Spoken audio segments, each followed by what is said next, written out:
All right, so that's the second good podcast of the day. Yeah, I mean, like, I was mad when you messaged in the chat that we had to end. Yeah, I really like that. It hit on all of the good. Oh, so I will say there is one faux pas I made, and I think you made, is that neither of us pronounced the name of the brand correctly until the end. I think it's Lucchese, and I said Lucchese at the beginning, and I think you said Lucchese. Yeah, I did a little bit of both. I was covering all my bases. I said Lucchese, I said Lucchese. Made sure that I was going to get it at least one time. Yeah, so I feel bad about that. I'm sorry, Austin. So to not bury the lead, this week we had Austin Ripmaster, who is, amongst a lot of things, the VP of brand and the chief creative officer, right? Yeah. And we had him to talk about sort of like how you sort of maintain a storied brand over the course of like years. Because like Lucchese is 140 years old, and he sort of came on and talked to us about, how do you, like, brands can go in and out of fashion, but how do you sort of like maintain a brand presence? Like, how do you maintain your identity? How do you understand your customers? How do you like market to sort of like your core demographic over and over and over again? And it was awesome. It was a great conversation. Yeah, so you're gonna hear from a guy who worked at brands like Adidas and Nike, and now Lucchese Boots. Started an incredible consulting firm, and you're gonna hear about how to build culture and make your product part of culture, and how that expands as you go from being a wholesale product to a D2C product, reaching new audiences and making them understand that lineage. This was just an absolutely fascinating conversation. I think that's it. Enjoy.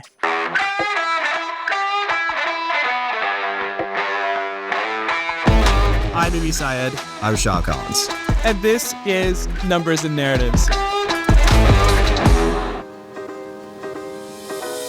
Austin, thank you so much for joining us today. Before we get started, for those of you who are not watching this on YouTube, Austin has some of the best hair of, I think, any guest we've ever had. I'm just trying to keep up with you here. Your profile picture on LinkedIn has I think the best hair of anyone I've seen. So very kind. Thank you, Mom and Dad.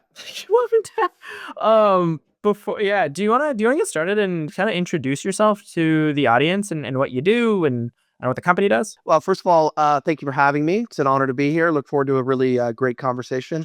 Fan of the podcast. So excited. Sure. So obviously my name is Austin Ripmaster. I am the Chief Creative Officer and the Vice President of Brand at Lucchese Bootmaker. Lucchese Bootmaker is a 142 going on a 143-year-old American icon. We are the world leader in making luxury Western wear and cowboy boots and leather goods. Founded by an Italian immigrant named Salvatore Lucchese in 1883, came over, immigrated to San Antonio, Texas, and set up a boot shop, and has been has had that brand ever since. And obviously his family owned it for a long time, and now we're privately owned, and looking forward to continuing to extend the legacy of Lucchese and bringing the finest leather goods, the finest Western footwear the world's ever seen.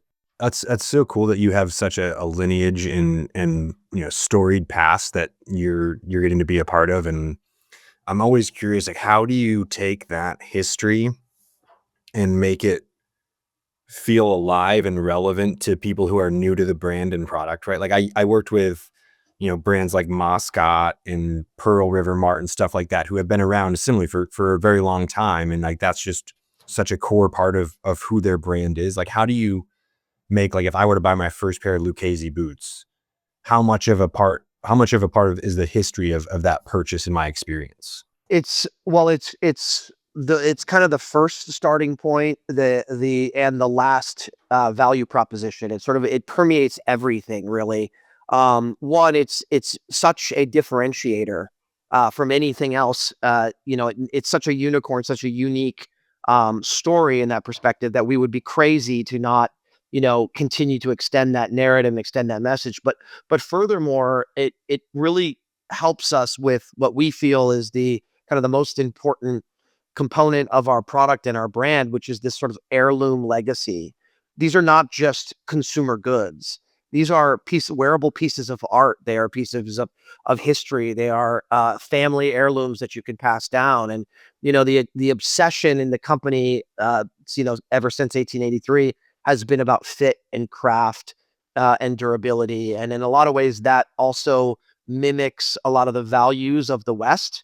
And so there's this really nice kind of mimicked world where we have all the values that are underpinning and so intrinsic to kind of what defines Western culture, especially in Texas, and kind of this frontier culture, which is family, endurance, resilience, this kind of independence, and a lot of that is also manifested and comes to life in the designs and the construction of the product. So yeah, it's everything to us, is our history, and we're very, very honored. We consider ourselves stewards rather than employees.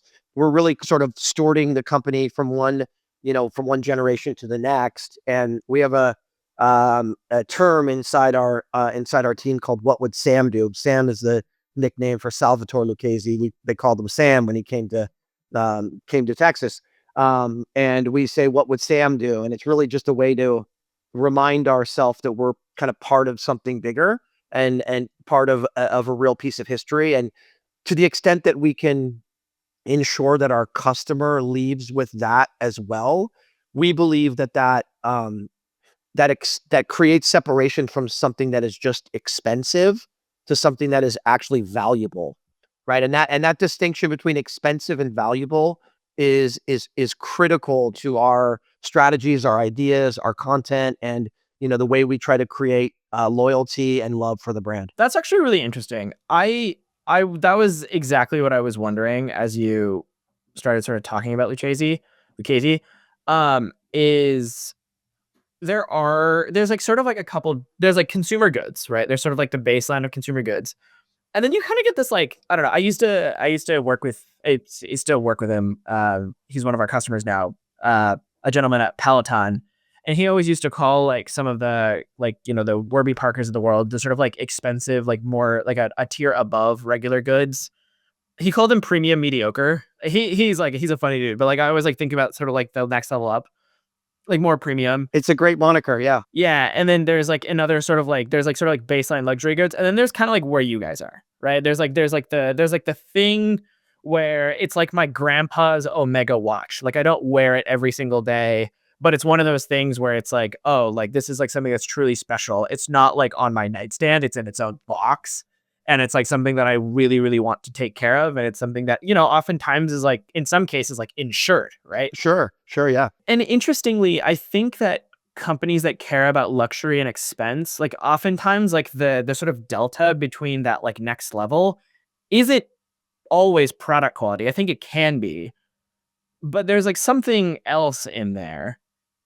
And I'm wondering what that sort of like X factor is and how you like, does it take time? Like what brings that X factor out? Like what brings true desire out, So it's such an important conversation, not just for us because of our, the positioning exercises that we're going through and how we're trying to communicate the history and the message and the story of our brand, especially as we have kind of undergone a kind of monumental business model shift over the last 4 or 5 years to a direct to consumer model.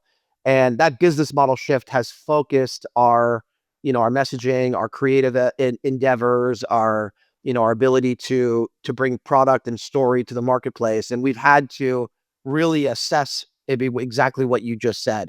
We've had to really assess, what's our cohort of brands we might be competing with? Where are we competing for share of mind, share of voice, share of wallet? How are we entering into the consideration set and the loyalty set of our customer? And what does that look like? And I think you're right. There's a secret sauce on top of it. And in a lot of ways, let me put it like this: when we talk about who we compete with, we oftentimes talk about competing with store of value versus consumer goods, right? Where this isn't a piece of art that you would buy and invest in. This is a Birkin bag that you would want to hand down. This is a Tiffany wedding ring, a Cartier watch. This is something that is sort of irreplaceable, and that idea of store of value creates one and a different attention to detail and a different consideration matrix that the customer is looking for. They're all of a sudden now analyzing the product on so many different facets than they are when they're looking at a fast fashion purchase, or even a kind of a contemporary luxury, which in a lot of ways is very much reliant on, kind of brand drip or trend. And we really have to move our customer out of that world. Not to say there isn't value there, and there certainly is, but this is such an interesting segue into how we're positioned, because we are trying to now position ourselves as a foil in the global leather luxury world. And a lot of that foil is down to, not being overly consumer driven, not being overly sort of purchase driven, and really being very detailed product and value driven. And that store of value, it creates a mentality on our side that we just have to be perfect. The craft, the story, the messaging, the whole thing has to be perfect, because you're giving someone a family heirloom. You're giving them a wedding boot that they will pass down. You're giving them a graduation boot that they will give to their grandchildren. And if we study data, like, I think there was something that was released by Sotheby's auction house, I think kind of late last year, where it was, comparing the return rate on a Hermes handbag versus your regular sort of 401k, right? And the Birkin bag was outperformed, everything except for certain kind of meme crypto coins or something, right? Like, it's up there with, if you bought a Picasso, you'd see a 7, 8, 10% return year on year on year. But what furthermore than that, we also understand that our product has a cultural iconic status as well, right? It's not only just a defining artifact and graphic or icon of Western culture. It's also a defining artifact of American culture, right? It's, if you were to spin a globe, and point a finger somewhere, and assuming you landed on a landmass, and you parachuted down into that world, and you asked the indigenous population, hey, one word, what defines America? I would be willing to bet that it's going to land between sort of two answers, a cowboy boot or a Yankees hat, right? I came up with McDonald's and cowboy. Right. So you're in that kind of rarefied cohort of iconic graphics, iconic products, iconic sort of memorabilia, these things that are now, they're kind of artifacts of culture. And so you have this kind of valuable product, which informs incredible design and incredible construction and incredible adherence to craftsmanship. You have this heirloom component, which means we really have to continue to commit to and be responsible to sort of the old way of making the boots, and the hands and the kind of the artisanal component of it. And then you have this responsibility to American and Western culture. So all three of those kind of pillars inform a very, I don't want to call it rigid, because we are incredibly idea driven and incredibly creative in that regard, and I want to cultivate that. But there are very unique high bar standards that we have to hit, so that we're not cheapening any three of those areas. Really, you have to have the absolute product quality, absolute craftsmanship, and the absolute sort of alignment and loyalty to the historical components. That's awesome. One of the things that I guess a follow-up question, and Sean, feel free to interrupt in here too, because one of the things I was noticing is I type in Lucchese on Google, and the first two things that come up are pretty similar product wise, but very different price wise. So the first thing that comes up is the men's alligator boot, and the second thing that comes up is the men's crocodile boot. It seems like something you guys are doing a really good job of is kind of like bifurcating the product lines a little bit, where there's like an area to explore, an area to kind of bring people into the brand. And I'm going to ask about sort of like evolving customer preferences here in a second. But like the sort of lead that I'm bearing is that the crocodile boot is $900 and the alligator boot is $17,000. Right. And so like it seems that you guys are doing this really good job of kind of like bifurcating the product line, or like having an entry point for people that lets them really like fall in love, express the creativity, and then like sort of like dive into like the next level. So there's a really really important point in there, and I appreciate the question. So there's two things. One, in the kind of the pre D2C, in the pre-vertical world for a company like Lucchese, and in a lot of ways, most of the Western industry still operates in this fashion, is very much of a wholesale world, right? And you have these really well-renowned retailers who own a ton of the market share and own the marketplace, really. And they are, a Cavender's, which is famous in Texas, or Boot Barn, which is all over the country. And you have these they're really kind of these mercantile, Western outposts in a lot of ways. And that's, in those particular retail environments, there is no brand distinction. They merchandise everything by size. And, you go in there and you really rely on a kind of a Southern drawl salesman who knows this stuff, been doing it for 50 years. And, hey, let me show you, what's your size? What's your width? What kind of toe shape? What kind of heel shape? What are you looking for?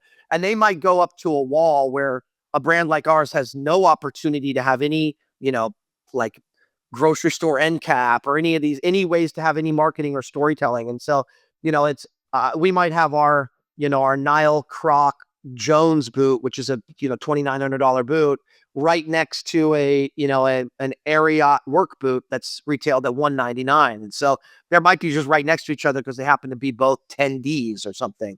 And so that's the way for, forever and ever that this product, our core product, obviously we have, different product categories, apparel, travel, leather goods, etc. But our core product, which is our Western footwear, that's the way that the core Western customer is used to shopping for this.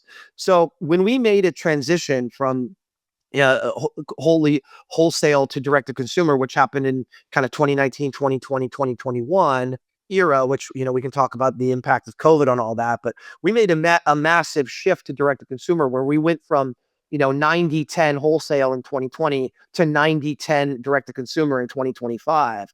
And one of the things that we had to do to ensure that happened was have an incredible sort of discipline to SKU rationalization, product management, franchise management, and merchandising exercises. So to answer your question, we had to create education around the different value of materials, right? A flat leather versus an exotic skin, the different toe shapes, the different use cases. And so to the extent that we had to focus on SKU rationalization and product management, forced us, Ibby, to do what you're talking about, which is to say, create different tiers of value. But moreover, we had to maintain it and make sure that even our sort of more commercially priced products are still at the upper end of the marketplace and still have all the hallmarks of handcrafted American made, right? So, even if you're getting, an $800, $900 boot versus the $17,000 boot, which is tooled and crafted and has all these exotic materials in it, you are still getting 142 years of craftsmanship. You are still getting 100% handmade. You're getting all of these components. So by virtue of doing that exercise, we were able to raise the bar on every single one of our products, and create different tiers, and also have commercial entry points for people who, aren't necessarily, the private jet crew. One of the things, like, every time you're kind of talking about the lineage and the craftsmanship and maintaining that standard, that one of the things that kind of keeps coming to my mind is Randall knives. And like they've done a lot by keeping it handcrafted, by kind of limiting how much they sell. But then you get to a point where, like, Guy Clark wrote a song about Randall knives, right? And when I'm hearing about Lucchese, like, it sounds like the kind of brand that, like, I'm almost surprised Guy Clark didn't write a song about Lucchese boots. Like no one's going out and writing a song about like Tacovas, right? And so when you think about understanding kind of that position, and you know, it being an heirloom, it being something that someone like wears on special occasions. This is not the boot that I went to Tractor Supply to get my pair of boots and was out wearing those every single day. Uh, how do you think about as you transition away from that core consumer buying at wholesale and trying to understand more about it, penetrate new markets, reach a generation of people that, are wearing these purely for style and maybe don't feel the lineage the same way someone who was born and raised in the heart of Texas would. Like, how do you think about understanding those new audience expansion opportunities and figuring out how to like figure out the education that is needed, the brand messaging that is needed? Like, how do you really get to understand this new customer? Yeah, like my sort of counter, my sort of like added in point to that is like, how do you like market this to like Gen Z? No, these are such good questions, and my teams are exploring these on a daily basis, as you can imagine. Let me answer kind of in a couple parts. One, Sean, Guy Clark maybe didn't write a song about Lucchese, but uh, w- going all the way back to Woody Guthrie did, or Johnny Cash did, and even more recently, Post Malone, Beyonce, Shabuzi mentions our song. So they're from contemporary to classic, Towns Van Zandt, going all the way back even into the kind of the old Hollywood actors, the Roy Rogerses of the world. We have artifacts in our company from everybody from Andre the Giant all the way through to to Johnny Cash to Bing Crosby. We have all these old letters that they've written being like, "Oh my God, thank you, thank you, thank you." So to the extent that this is a kind of a pop culture icon within the Western culture is absolutely true. So to answer your question even more specifically, though, I think the real secret sauce that we have discovered to sort of answer both of the components there is we need to continue to ensure that our core customer and the lifestyle that they live, the people that you said know us intrinsically, right? Maybe they're from Texas, maybe they have grown up, maybe their grandfather had a pair or whatever, and the folklore behind it, people who understand the folklore and live the real Western life. We need to make sure that they are the aspiration, not the afterthought, right? And so if you're going for a new Gen Z customer or acquiring a new audience who's not necessarily in the Western lifestyle right now, but purely sort of let's call it Western curious, right? They are they they're not necessarily going to be attracted to us by virtue of us moving to where they live or where they are. We need to make sure that they want to aspire to the lifestyle that we serve now and that we represent. And so that's the difference between us and a Tacovas, right? And Tacovas, I think they had a campaign last year, and in kind of the essence of their campaign was essentially we are the first boot for normies. We're the gateway drug for normies, right? And and they had a campaign. I think the messaging was like, everywhere is west of somewhere, right? And and I think it was a great campaign and really effective. And I love Tacovas. They're fantastic. They create a new Lucchese customer every day. So from the extent that they're, for the extent that they're a customer acquisition behemoth for us, I gotta send those guys a fruit basket or something. The gateway drug. The gateway drug is what you call them. It's a gateway drug. They're creating a approachable product and an approachable price point. And look, we nobody survives alone. The Western industry is going to rise, but ultimately that customer will, if they're interested and they're more curious, they'll dive a little bit deeper and explore something, and then ultimately land on us as kind of the holy grail of it all. But really, we have to make the living cowboy is what we call this person. We have to make the living cowboy the most aspirational, but yet attainable lifestyle model. So that that creative in in Brooklyn, or that, businessman in Chicago, or that young woman who just moved to Nashville, or whoever that person is. They need to look up to this lifestyle and say, hey, I value those things. And for us, that's not just product based. That's also the way you live, the way you are, the relationships you form in your life. Like, we call this Texan luxury, and Texan luxury is more about what's under your feet than is what on your feet, right? We're trying to really platform and elevate the lifestyle as the most aspirational and luxurious component of it all. And if we can make our core customer the hero in this story, not only will they continue to love us more, but we actually allow ourselves to be substantially more authentic to the things we value and the way we are.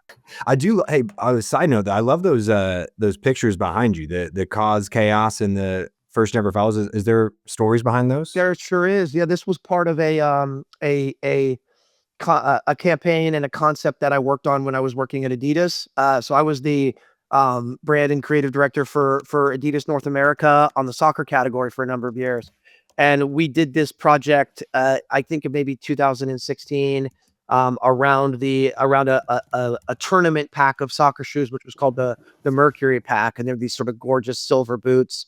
And the campaign that we were working on was this notion of first never follows, which was the consumer insight of like, hey, the first consumer, or the kind of the lead consumer, is never a follower. They're kind of creating their own path. And so we did this lab, we called the kind of creators lab in Los Angeles, and brought in, a bunch of content creators and product embellishers, chain stitchings, jewelry design, artwork, graffiti, all these kind of things. And we created these sort of consumer first posters and graphics that a lot of these kids created. And, this one says, obviously, first never follows. And this one says cause chaos. And so there's kind of this unleashing of creativity and uniqueness was really what we were trying to land the message and inspire young athletes to go up and kind of write their own future. Adidas is a huge brand and is certainly a fixture in a bunch of different lifestyles.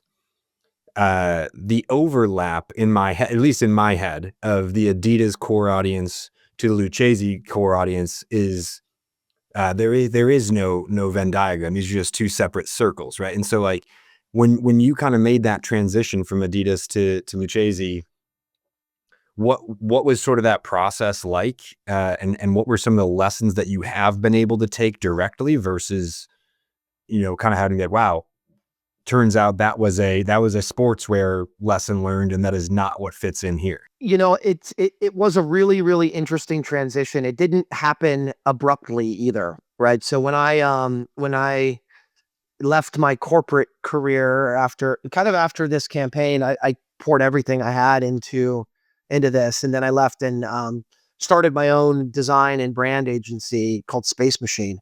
And the idea behind Space Machine was really to kind of focus and serve on culture brands who were looking to kind of create their own future and kind of navigate these sort of new unknown worlds and put their consumer kind of in a different stratosphere in a lot of ways. So we were kind of an exploratory vehicle, which was a design thinking, but also very data and smart marketing driven and brand driven and creativity driven. And so I wanted to make sure that I focused on brands that were culture brands, real brands that had impact on culture. And that's kind of been my experience at both working at Nike and working at Adidas, which obviously are culture brands, but in a different frame stage of life and in a different world. But the elements of becoming a culture brand are the same, whether or not you're talking about a luxury cowboy boot, a watch, or a soccer shoe, or a skate brand, or any of these things. The elements of culture remain the same. You plug in different answers to that, but the framework of building culture is been the same forever and ever and ever, right? Create loyalty, create love, right? These elements. And so to the extent that I felt that there was an opportunity to create a new playbook in that luxury world as well, I thought was unique. And so for me, I looked at it and said, there's a lot of tools that I have from the sportswear world. There's a lot of tools I have from my kind of design background, and human-centered design and sort of putting the customer in the center of things. And there is all of these raw ingredients at Lucchese, all these pieces of their story, and they very easily plug into those pillars of culture. So, to the extent that it was, I don't want to say it was easy, it hasn't been easy, but to the extent that it was obvious to me that that everything was already built into the DNA to become a meaningful contemporary culture brand. That part of it was readily obvious and immediately clear to me, for sure. And so I tried to kind of bring over similar playbooks and run that kind of program, and thus far it's been pretty successful. Something I've been trying to do a little bit more of, and it kind of goes back to your bit on being a cultural brand, is it really like comes out. Like one thing that I just Googled like Lucchese boots, and then I Googled Tecovas boots, and the first thing that comes up is like Reddit threads for both brands. And like both times people are asking like, what do people think of like X brand's boot? And it's very, very clear that it's like the first thing that crops up is like, everyone's like, yes, the quality is like second to none. Like you cannot buy better boots anywhere. But there's one for Lucchese, which is you're not just paying for a pair of boots, but you're also paying for the history, the name brand, the celebrity. It is very much like a, hey, like this is like a piece of art. This is like sort of a piece of history versus like the other brands, which are like, oh yeah, these are great for like, if you're going to use them as boots, like, here's the wear in. They talk about it like it's an item with depreciating value. They're talking about it like holding up over time. Whereas that's just not the conversation. The conversation's in a different league, and that's super, super interesting. Well, it's interesting that there's this is kind of anecdotal, but it supports this. When we go to the rodeo, as an example, you take a rodeo champion. This is it's a very interesting world. It'd be like if you just won the Super Bowl, the World Series, and the owner of the team gave you your game check right there after the game. It's like, okay, here you go. Here's your check, right? And what is that? It's a little bit like Jalen Hurts, I'm going to Disneyland, right? Everybody says I'm going to Disneyland after this kind of, this very memorable comment. The rodeo stars, when they get off of their bronco or their bull or their cutting horse or something along those lines, and then they go get their buckle and they get their big paper check, right? They will go immediately to Lucchese and buy the boots. And it's a present for them, or it's something like, oh, I got paid today, I'm going to get a new pair of Lucchese's, right? So they are working. Going to Disneyland.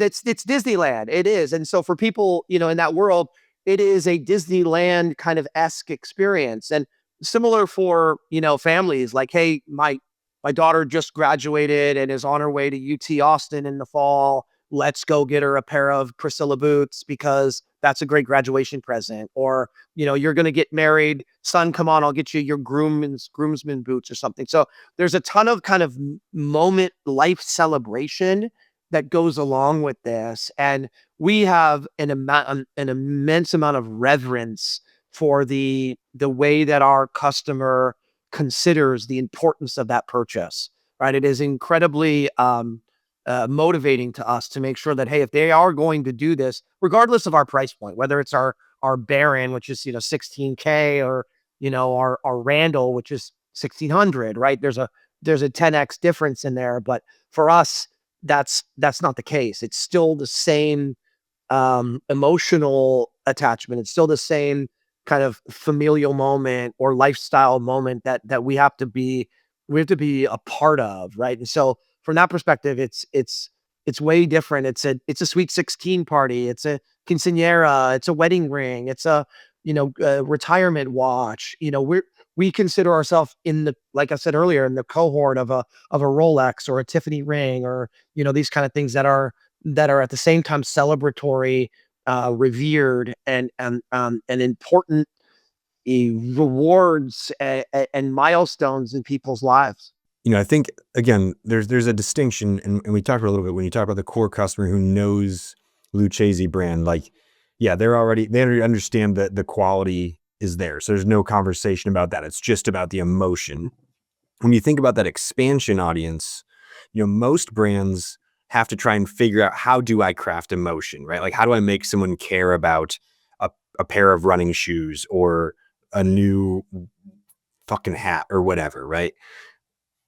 Uh, it seems very evident that it's easy for Lucchese Boots to lead with emotion and to have these moments. When you're educating this new audience, do you have to still have the conversation about quality and craftsmanship, or does that sort of like, by the very nature, is like, does the creative speak to that without having it, like, you have to have overt text or speech saying high quality, handcrafted, but like the visuals handle that? Or kind of, how do you think about communicating that to a new audience? It's such a good question, and it is a kind of a finely tuned song and dance. You're talking about our kind of our funnel in a lot of ways, and that is, I think the answer to that is both, right? We have to have the creative that speaks to the aspiration of the lifestyle, that puts our products in context. They put them in the lifestyle context that creates the, oh my God, I'm longing to live on that ranch, or wow, that's such a beautiful scene, pastoral, beautiful man, beautiful woman, gorgeous product. We're required to put our creative at that kind of artistic editorial lens 100%. But furthermore than that, we have to focus in on the artisanal and the craft design choices that we're making, the stitching, the materials, the hands, the artisans that are making it in the factory. And then lastly, you have to have a kind of a low funnel acquisition that at the same time is um, high on conversion, but low on transactionality. I'm kind of making that word up, but like you can't you can't lose someone at the frivolity of a transaction. So there's a ton of caution and attention and care that's put into the conversion step or the low funnel step to ensure that we're not cheapening this down to the level of a transaction either. And so at each level, called top funnel, mid funnel, low funnel, there has to be an adherence to the underlying value proposition, which is, this is valuable, this is heirloom, this is life lasting, this is something you should be happy about and proud about. And anecdotally, I have a friend, my daughter's friend's mom texted me the other day. She's like, I want to buy myself a birthday present. Let me get some Lucchese boots. And they aren't cheap. They're, $3,000 boots. And I ordered them for her. And her comment back to me was like, yippee skippy, I'm so excited. I can't, like there is an excitement there versus oh, kind of wish I wouldn't have done that. Or, I regret hitting buy. There's a frivolity in shopping, especially on e-commerce, that we have to be very wary of and very careful of. And so, especially with new customers, the journey and the education as to why this is valuable is critical to overcoming price barrier. Right? They need to know, especially if it's their first purchase, which is why I called Tacova a gateway drug. It's easier to buy a cowboy boot. It's hard to buy footwear online anyways. Does it fit? I've not tried it on, and we have 30 stores, but not everywhere. So if you're in, Minneapolis, you don't have a store. Closest one, I guess, would be Nashville. Or so you travel to Nashville, you try it on there, or you just hope that it fits. And so, to the extent that we have to have a lot of boot education, a lot of online content, a lot of regular communication is absolutely necessary. We have to have an omni-channel model. We have to have a world in which our customer service desk can put someone in touch with a notable salesperson at the Fort Worth store if they have a question. It doesn't matter. They could live in Bend, Oregon, but call Fort Worth, or navigate through our online sales team and get the information they need, get the help they need, get fit advice, toe shape advice, heel advice, videos sent to them. We have a number of tools that help to create education and create a confidence in the purchase. Man, I could ask you questions about this brand for the rest of the year. This is so fascinating. Anytime, happy to come back and do round two if you guys need. Yeah, Austin, this has been such a great conversation, and I think everyone's going to take a lot of lessons away from this about how to build and lean into an iconic brand. Anything you want to leave listeners with, where they can find you, where they should, if they have questions or want to talk to you, want to learn more about Lucchese Boots? Absolutely. Sure. Well, obviously, lucchese.com, our URL. I'm sure maybe you guys can link it in the chat or something. We have, like I said, 30 retail locations. Our newest one's opening. Our flagship store in Dallas is opening next month. We also have Charlotte and Atlanta opening in this quarter as well. So a couple big stores getting it out of the East Coast as well. And then, yeah, we have a very, very talented customer service team. Very easy to access through our chat online. If anybody has any questions, go there and you can get all the answers you need. And then look forward to seeing everybody out there, knocking the boots when they get a chance. So thank you guys for having us. Beautiful. Thanks a lot.